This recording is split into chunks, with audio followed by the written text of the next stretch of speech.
ঝোলের তরকারি খেতে পছন্দ করে না এমন মানুষ খুঁজে পাওয়া খুবই কঠিন। নানি দাদিদের রেসিপিতে আজ ঝোলের তরকারি রান্না করে দেখাবো। সেই সাথে কিছু ট্রিক্স ফলো করলে যে কোনো ধরনের ঝোলের তরকারি খেতে অনেক মজা লাগে। তো চলেন ভিডিওটা শুরু করি। প্রথমেই হচ্ছে আমি রুই মাছ দিয়ে ফুলকপি দিয়ে ঝোল ঝোল করে একটা তরকারি রান্না করব, সাথে টমেটো দিয়ে। তো মাছগুলো আমি আগে সুন্দর করে ভেজে নিচ্ছি। তো এটা কিন্তু খুব বেশি কড়া করে ভাজা যাবে না, হালকা করে ভেজে নিতে হবে। কষিয়ে রান্না করলে আরো বেশি মজা হয়, তবে আমার বাসায় কেউ কষিয়ে রান্না করলে তেমন খেতে চায় না।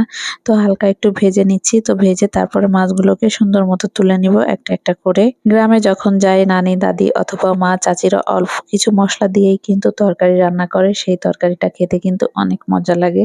তো আমিও এখন সেইভাবেই রান্না করি, খুবই অল্প পরিমাণ মশলা দেই, তেল দেই।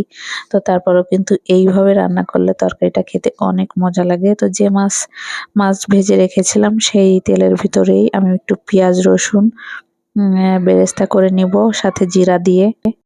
আর যেকোনো ঝোল তরকারি রান্না করতে গেলে বেরেস্তা বাটা শেষের দিকে দিলে কিন্তু অনেক মজা লাগে। তো আমাদের এলাকায় এটাকে বলে ফুরানি, কোনো কোনো জায়গায় ফোড়ন বলে, কেউ কোনো কোনো জায়গায় বাটানি বলে, এক এক এলাকায় এক এক রকম বলে। তো পেঁয়াজ রসুনটা একটু লালচে হয়ে গেলে তারপরে আমি জিরা দিয়ে দিচ্ছি, এই জিরাটাকেও ভেজে নিব। তো ভাজা হয়ে গেলে সুন্দর মতো এটাকে একটু তুলে নিব। অন্যদিকে আমি হচ্ছে আলু, ফুলকপি আর হচ্ছে টমেটো কেটে নিয়েছি।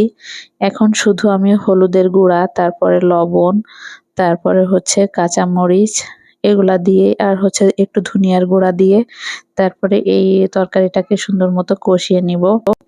তবে এই তরকারিটা কিন্তু যত সময় নিয়ে কষানো হবে ততই ভালো, খেতে স্বাদটা কিন্তু ভালো হবে। বাসায় গ্যাসের স্পিডটা অনেক কম ছিল, সেই জন্য আমি খুব বেশি কষাতে পারিনি। তারপর ঢাকনা দিয়ে ঢেকে দিয়েছি।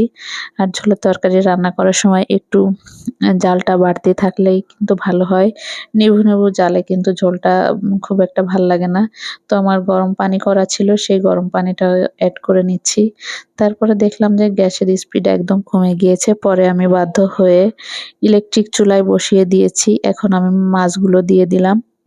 দিয়ে একটু নেড়েচেড়ে নিব। একটু বলক উঠে গেলে যে বেরেস্তাটা করে রেখেছিলাম তার মধ্যে সেই বেরেস্তাটাই কিন্তু আমি বেটে নিয়েছি অফ ক্যামেরায়। তারপরে হচ্ছে একটু জাল উঠলে তারপরে কিন্তু আমি ওই মশলাটা দিয়ে দিব। কোনো মশলা না দিলেও শুধুমাত্র এই একটা মশলা দিলেই কিন্তু ঝোলের তরকারি খেতে অসাধারণ লাগে। বেরেস্তা বাটাটা দিয়ে এখন আমি খুন্তির সাহায্যে ভালো করে একটু নেড়েচেড়ে মিশিয়ে দিব। তারপর আরো একটু বলক ওঠা পর্যন্ত অপেক্ষা করব ঢাকনা দিয়ে ঢেকে। এরপর উপরে হচ্ছে ধনিয়ার পাতা কুচি করে দিলে আরো বেশি ভালো লাগে। ফ্রিজে ছিল না তাই আমি দেইনি। তবে এভাবে খেতেও কিন্তু মন্দ লাগে না। আপনারা একবার ট্রাই করে দেখবেন, তাহলে বুঝবেন আসলে এর স্বাদটা কেমন।